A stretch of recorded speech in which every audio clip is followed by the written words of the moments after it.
Hello everyone, I am Mahak Dhingra and you are watching my YouTube channel let's talk about it. आज की video ने Indeed मुझे बहुत भावुक कर दिया है। इसे स्टार्ट करने से पहले मैं कुछ गीत गुनगुनाना चाहूंगी। आई एम नॉट श्योर ये किसी मूवी की है या प्रेयर है, आई कंप्लीटली फॉरगॉट ऑनेस्टली। देश हमें देता है सब कुछ, हम भी तो कुछ देना सीखे। अपने लिए सभी जीते हैं, औरों के लिए जीना सीखे। जी हाँ, बात करेंगे करुणा मिश्रा से। ये एक समाज सेविका हैं। जिस उम्र में बच्चे खिलौनों से खेलते हैं, करुणा ने समाज की जरूरतों को समझकर समाज की तरफ जागरूक हुई और उस तरफ कार्यरत हुई। ये छोटे बच्चों को पढ़ाती हैं, जेल के अंदर महिलाओं को पढ़ा चुकी हैं, ब्लड कैंप लगाती हैं, आई कैंप लगाती हैं एंड व्हाट नॉट। घर संभालती हैं, ऑफिस संभालती हैं और इन बहुत सारे बच्चों का मार्गदर्शन करती हैं। हम जैसे बहुत सारे लोगों के लिए एक प्रेरणा है करुणा। अगर मैं ये हमेशा आप लोगों से कहती हूँ कि अगर आपको मेरा चैनल अच्छा लगा हो तो लाइक शेयर एंड सब्सक्राइब जरूर कीजिए। तो अगर आज मैं कहूंगी, इससे पहले अगर आपको ये शो अच्छा लगे, करुणा की बातें समझ में आए, तो इसे अपनी जिंदगी में जरूर अमल करें और इस समाज को नई दिशा दें। चलिए बात करते हैं करुणा मिश्रा से और let's talk about it. Karuna ji, please introduce yourself, अपना परिचय दीजिए।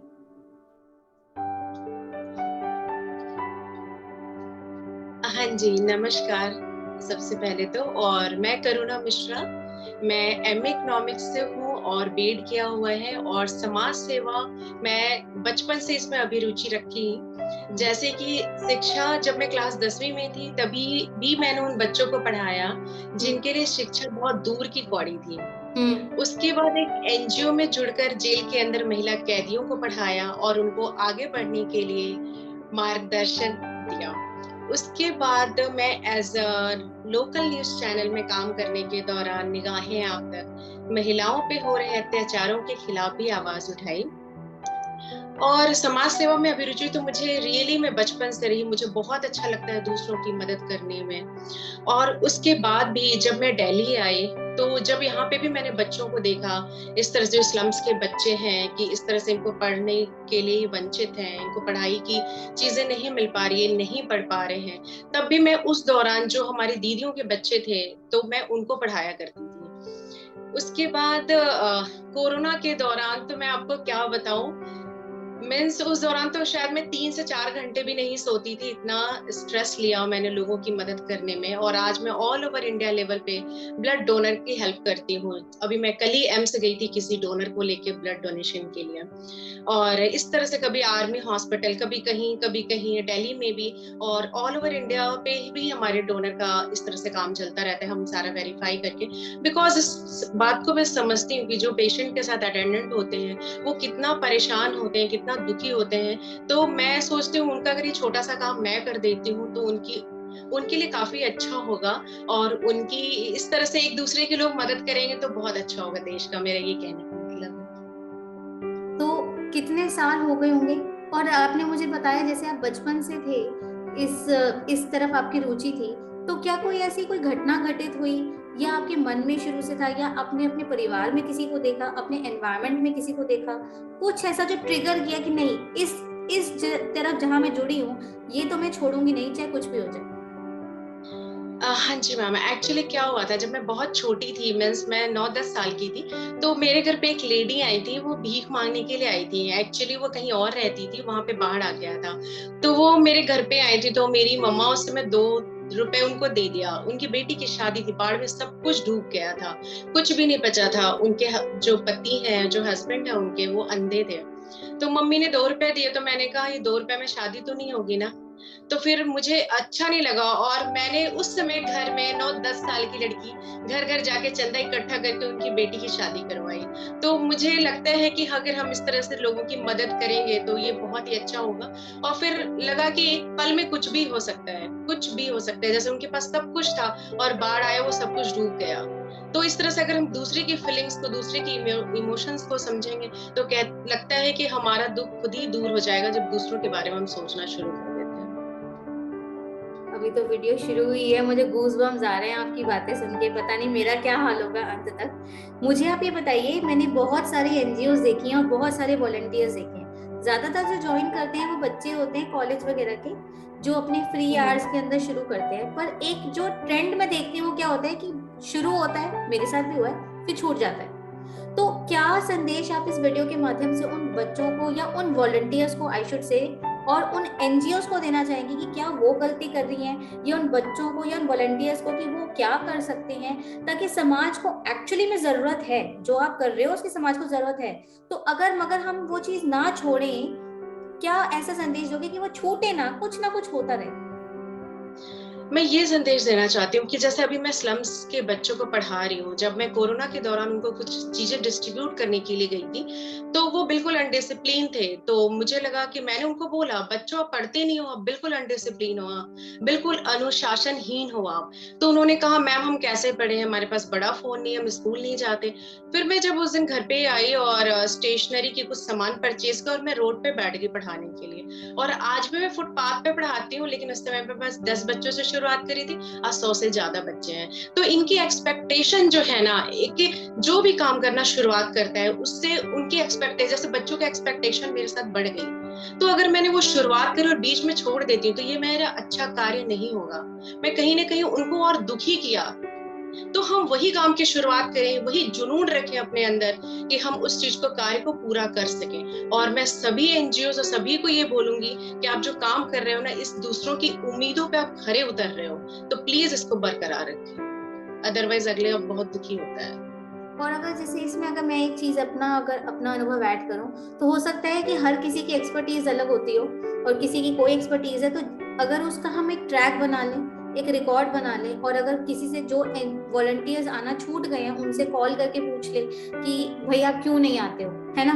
तो अगर वो पूछे उनकी क्या समस्या है, अगर उन्हें किसी और चीज में डाल सके ताकि कुछ ना कुछ उनकी तरफ से होता रहे, कुछ योगदान। हलचल हाँ बनी जी। रहे, योगदान होता हाँ रहे। जी। जी। हाँ जी। हाँ मेरा जी। अगला क्वेश्चन है, आप इतनी मेहनत करते हो, ऑफिस का काम भी करते हो, घर भी संभालते हो, हाँ जी। कभी कभी हाँ जी। गुस्सा नहीं आता, रिग्रेट नहीं होता कि क्या मैं ही रह गई हूँ, क्या सिर्फ करुणा रह गई है, सरकार कहाँ है और वॉलंटियर्स कहाँ है कि सिर्फ सारा कुछ करुणा के सिर के ऊपर ही डाल दिया है?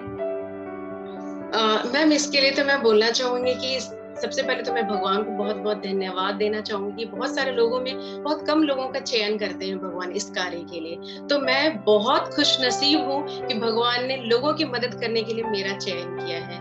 और लोग जैसे जैसे हम अच्छा कार्य करते जाते हैं, लोग मुझसे जुड़ रहे हैं, ऐसा नहीं है, वो भी चाहते हैं करना, लेकिन सिर्फ मन में चाहने से नहीं होता है, काम करना पड़ता है, उस पर इम्प्लीमेंट करना पड़ता है। और आज शशि मैम है, सुनीता मैम है, अदिति है, ऐसे एक दो तीन लोग हैं जो एज अ वॉलेंटियर मेरे पास आते हैं कि मैं भी पढ़ाना चाहती हूँ, और वो पढ़ाते हैं बच्चों को। और ये चीज मुझे बहुत अच्छा लगता है। और मैं तो सबको यही बोलना चाहूंगी, जो भरा नहीं है भावों से, जिसमें बहती रसधार नहीं, वो इंसान नहीं है, पत्थर है जिसमें स्वदेश का प्यार नहीं। तो ये प्यार होना, एक इमोशंस होना अंदर बहुत जरूरी है लोगों के अंदर, तभी वो ये कार्य कर पाएंगे। आज जैसे मेरे पास खाना आया था, जो मैंने जो कैंप लगाया, मेरे पास खाना आया और सब लोग बैठ के खा रहे थे, मैं अपना ट्रे लेके अपने बच्चों के साथ बैठ के शेयर किया, क्योंकि मुझे उसमें खुशी मिले। मैं नहीं खा सकती थी, अगर मेरे बच्चे भूखे और मैं खा लूं, ये नहीं होता। इसलिए इमोशंस होना बहुत जरूरी है मैम इस कार्य में। चलिए, बहुत अच्छे ख्याल हैं आपके। दोबारा एक क्वेश्चन पूछती हूँ। कुछ ऐसे पल होंगे जो आपके जहन में, इतने सालों से आप सोशल सर्विस के अंदर हैं, कुछ ऐसे पल होंगे जो आपके जहन में बना के, घर बना के बैठ गए होंगे, कुछ ऐसी कोई याद जो आप इस वीडियो के माध्यम से शेयर करना चाहते हो, जो आपके दिल के बहुत ही करीब हो एज ए सोशल वर्कर? हाँ जी। हाँ जी। अभी पिछले ही जब नवरात्रा था तभी की बात है, एक दिव्यांश नाम का बच्चा था, मैंने उनसे पूछा था कि 5 शेरा वाली माता के नाम बताओ। उसने बोला सबसे पहला नाम पिंकी। मैंने कहा पिंकी, हमने पिंकी शेरा वाली माता का नाम तो नहीं है बेटा। कहते नहीं, बिकॉज मेरी मम्मा गॉड के पास गई है और सबने बोला है वो पिंकी नाम है उनका। तो मैं बहुत इमोशनल हुई, और इत्तेफाक से मेरे घर का नाम भी पिंकी है। तो उस समय मैंने उनको बोला कि कहीं ना कहीं भगवान जो एक मिलाप कराता है ना, मैंने उस दिन उसको बोला कि हाँ बिल्कुल सही कह रहे हो, शेरावाली माता का नाम पिंकी है और तुम्हारी एक और माँ है जिसका नाम पिंकी है, वो मैं हूँ। और मैं उस दिन से उसका हर एक चीज की रिस्पॉन्सिबिलिटी लेना शुरू कर दी। और मैंने उसको यही बुलाया कि सारे बच्चे तो मुझे मैम बुलाएंगे बट तुम मुझे माँ बुलाना, और मुझे बहुत अच्छा लगेगा। आप मुझे इमोशनल कर रहे हो, let me record the video. आपके नजर में ऐसी कौन सी चीज है जो सरकार के लेवल पे, जो सोसाइटी के लेवल पे, सिर्फ सरकार के लेवल पे नहीं, हम जिस समाज का हिस्सा है उसके लेवल पे चेंज करने की जरूरत है, ताकि लॉन्ग टर्म में इफेक्टिवली ये बच्चे भी समाज का हिस्सा बन पाए, हमारे समाज की ग्रोथ में पार्टिसिपेट कर पाए, इनको हम अछूता ना रखें। क्या कर सकते हैं हम समाज के हित में, और सरकार क्या कदम उठाना चाहिए जो हो नहीं रहा है, इस वीडियो के माध्यम से क्या बताना चाहेंगे? मैं तो पहले ये बताना चाहूंगी, कोई भी बच्चा माँ के पेट से सीखकर नहीं आता है, सब यही सीखता है। तो मैं सभी को यही बोलूंगी कि ऐसे लोग बच्चों की हेल्प करें। यही बच्चे जो है हमारे देश का भविष्य है। तो सरकार को भी इसके लिए कदम उठाना चाहिए, ऐसे बच्चों की मदद करनी चाहिए। अभी सरकार बहुत कुछ कर रही है लेकिन बहुत कुछ अभी भी बाकी है। जो बच्चा जिस चीज में इंटरेस्ट है, मैं तो एक दो लाइन का गाना गाना चाहूंगी। हर जर्रा है मोती, आंख उठा कर देखो, माटी में सोना है, हाथ लगा कर देखो। तो ये जो माटी है ना, ये भी सोना है। ये जो बच्चे हैं ना, ये हीरा मोती कोहिनूर सब कुछ है, बस इनको समझने की जरूरत है, इनको एक अच्छी राह दिखाने की जरूरत है। ये भी बच्चे एक जो देश के भविष्य बनेंगे। हो सकता है इसमें से कोई इंजीनियर, डॉक्टर, कोई आर्मी में जाए, कोई पुलिस में जाए, कोई कहीं पे भी जाए और एक अच्छे पोस्ट को हासिल कर सकते हैं। इनके अंदर भी टैलेंट है, तो उसे बस हमें निखारने की जरूरत है। बस वही है कि कोई बच्चा माँ के पेट से सीख के नहीं आता, तो हमें इनके लिए करने की जरूरत है। और सरकार को भी जिस बच्चे को जिस चीज में इंटरेस्ट है, वो स्पोर्ट्स हो, उसके लिए एक माध्यम बनाना चाहिए ताकि ये बच्चे भी आगे बढ़े। और ये बच्चे जरूर आगे बढ़ेंगे। और ये मैं प्रूव करूंगी, करुणा मिश्रा, कि इन बच्चों का दामन अगर मैंने पकड़ा है तो साथ बिल्कुल नहीं छोड़ूंगी। इन बच्चों को बहुत आगे लेकर जाऊंगी। मेरे पास शब्द नहीं है, मैं दोबारा बोलूंगी।